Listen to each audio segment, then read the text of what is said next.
এখানে ওখানে ঘোরার কোনো দরকার নেই। যদি তাকে বুঝতেই হয় তবে তাকে নিজের মনের মধ্যে শুধু তাকে দেখার ইচ্ছা তৈরি করতে হবে।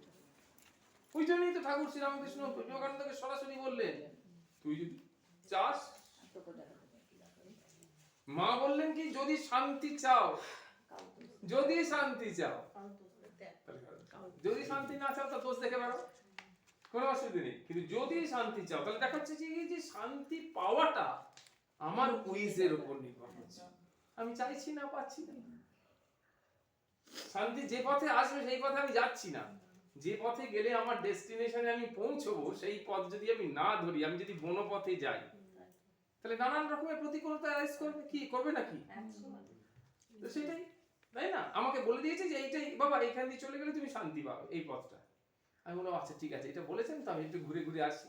আমি এই পাশ দিয়ে ও পাশ দিয়ে যাচ্ছি, তাহলে অটোমেটিক্যালি নানান রকম ফেস করতে হবে। সেইটাই বলছেন বিনায়ক শর্মাজি, বলছেন ডিগ্রি পাওয়া মানে শিক্ষিত হওয়া নয়। সেই ব্যক্তির বিবেক কতটা উচ্চ তার দ্বারা বোঝা যাবে ব্যক্তিটি শিক্ষিত না অশিক্ষিত। একদম পরিষ্কার। পাওয়ার অফ ডিসক্রিমিনেশন, তাকে বলা হয় বিবেক। পাওয়ার অফ ডিসক্রিমিনেশন, তফাৎ করা। সেই ব্যক্তির মধ্যে কতটা ত্যাগের ভাব আছে, হ্যাঁ, তিনি জড়জাগতিক নশ্বর বস্তুর সঙ্গে কতটা যুক্ত তা নির্ধারিত করে তিনি প্রকৃত শিক্ষিত কিনা, তাই না? যার মধ্যে পূর্ণরূপে জ্ঞান আছে তিনি জ্ঞানী, বাকি সব অজ্ঞানী। শিক্ষা সেটাই, জ্ঞান সেটাই যা মনুষ্যকে উদ্বেগ মুক্ত করে, ফ্রি ফ্রম দ্য অ্যাংজাইটি, বুঝতে পেরেছো? ফ্রি ফ্রম দ্য টেনশন, সমস্ত চিন্তা মুক্ত করে, যা লক্ষ্যের সঙ্গে যুক্ত করে দেয় তাকে। তাহলে কাকে জ্ঞান বলে, কাকে শিক্ষা বলে, কাকে বিবেক বলে? যে জ্ঞান, যে শিক্ষা, যে বিদ্যা আমাকে বিবেক যুক্ত করে, যেটা আমাকে চিন্তা মুক্ত করে, যেটা আমাকে উদ্বেগ মুক্ত করে, তাই বিদ্যা, তাই শিক্ষা, তাই জ্ঞান। বুঝে যাচ্ছে তো? বিবেকানন্দ বললেন একদম, বিবেকানন্দ বললেন ওই এডুকেশনের কথা। Education is the manifestation of the perfection already in the man. Religion is the manifestation of the divinity already in the man. So its soul is potentially divine. Divinity within. Divinity কি কখনো ফেরত থেকে বাইরে থেকে আনতে হবে না। Divinity within. We have the power. We have the capability. We have the energy. সেজন্য বলছেন কি, have faith on yourself. Everything is in you. Be conscious and bring it out. তোমার মধ্যেই সব রয়েছে। এসব আমরা বুঝতে পারি। অসুস্থ শরীরে কর্তব্যের প্রেরণায় যখন কোনো কাজ করি না, তখন আমার মধ্যেই যে সব আছে এটা বুঝতে পারি না। শুয়ে উঠতে পারছি না, একদম মাথা তুলে দাঁড়াতে পারছি না, কিন্তু কর্তব্যের প্রেরণা এটা করতে হবে, আমি না করলে কেউ করার নেই। তখন ঠিক আছে, দেখি, ভগবানের নাম করতে করতে উঠে পড়ে সেটা করলাম। তার মানে কি ওইটার শক্তিটা আমার মধ্যে ছিল? এই এটা বুঝতে হবে। যে ব্যক্তি নিষ্কাম ভাবে কর্ম করে সেই ব্যক্তি শিক্ষিত, আর যে সকাম ভাবে কর্ম করে সেই ব্যক্তি অশিক্ষিত। যে লোভ প্রেরিত হয়ে কর্ম করে সে অশিক্ষিত। বুঝতে পারছো? লোভ, লালসা, কামনা, বাসনা সবই ঐকিক নিয়মে একই রকম, তাহলে সে হচ্ছে ইলিটারেট। ঠাকুর সীতারাম দাস বলছেন তাই না ভাই, ভাই এই সংসারে দুঃখের মতো আর কিছু নেই।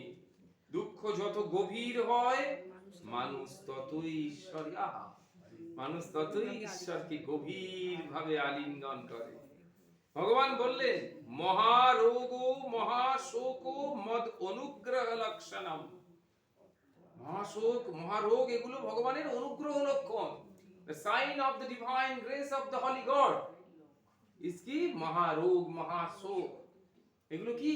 এগুলো হচ্ছে সেই ডিভাইন গড, ভগবানের কৃপার লক্ষণ।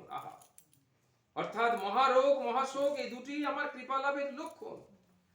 শ্রুতিগণ সুস্পষ্ট কণ্ঠে, শ্রুতিগণ মানে বেদ, বেদ, শ্রুতি মানে বেদ, হ্যাঁ, বেদ সুস্পষ্ট কণ্ঠে ঘোষণা করেন যে রোগ এক প্রকার তপস্যা।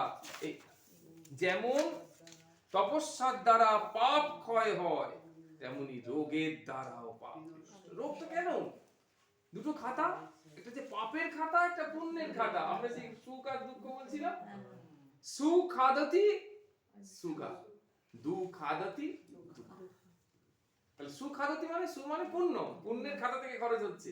আমি যা পুণ্য অর্জন করেছি সেখান থেকে খরচ হচ্ছে বলে আমি সুখ লাভ করছি।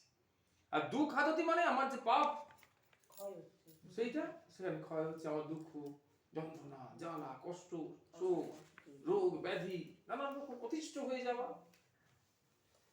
তাই বলছে কি, যে শ্রুতিগণ সুস্পষ্ট কণ্ঠে ঘোষণা করেন যে রোগও এক প্রকার তপস্যা, যেমন তপস্যার দ্বারা পাপ ক্ষয় হয়, তেমনি রোগের দ্বারাও পাপ বিনষ্ট হয়। স্বামী মাধবানন্দজি মহারাজ, আমাদের রামকৃষ্ণ মঠ মিশনের নবম সংখ্যাধ্যক্ষ, তিনি বলছেন, ভগবানকে নিজের সংসারে নিয়ে এসো, তিনি আমাদের পরম আত্মীয়, সুখে দুঃখে তারই দিকে চেয়ে থাকবে। দিক দিয়ে আছে, ওটা দিকে।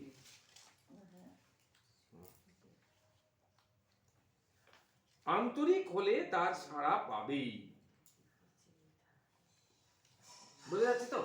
হ্যাঁ, তাহলে কি বলছে, ভগবানকে নিজের সংসারে নিয়ে এসো, তিনি আসলে এই যে এই লাইনটা একটু কন্ট্রাডিক্টরি। মানে ভগবানকে নিজের সংসারে নিয়ে এসো মানে, এই যে কথাটা যদি বহিরঙ্গে ধরি তাহলে প্রবলেম হবে। মানে শাস্ত্র প্রবচন না, শাস্ত্র প্রবচনের প্রবলেমটা কোথায়? সংসারটা তো আমার নয়, ভগবানের সংসার। তাহলে আমি ভগবানকে আমার নিজের সংসারে আনবো কি করে? এটা হচ্ছে, এটা জ্ঞানের দিক থেকে কন্ট্রাডিক্টরি, কিন্তু ভাবের দিক থেকে তা নয়। কারণ আমি তো এটাকে আমার নিজের সংসার বলে বোধ করে বসে আছি। ভগবানকে নিয়ে আসা মানে আমার কর্তৃত্ব অভিমানটাকে সরিয়ে দিয়ে ভগবানকে কর্তার আসনে বসানো। তাই বলছেন মহারাজ। বুঝতে পারছিস? তাহলে অন্তর্নিহিত ভাবটা নিতে হবে। ভগবানকে নিজের সংসারে নিয়ে এসো, তার মানে ভগবানের সংসারটাকে ভগবানের সংসার বলেই উপলব্ধি করো, আমার নয়।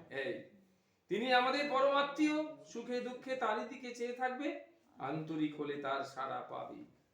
শাস্ত্রে বলা হয় চারটে জিনিস, কিরকম দেখো, সংযমী মানুষ দেবতা হয়, 1 নম্বর, ত্যাগে হৃদয় বড় হয়, সেবায় মনের শান্তি হয়, আর অহংকারে মানুষের পতন হয়।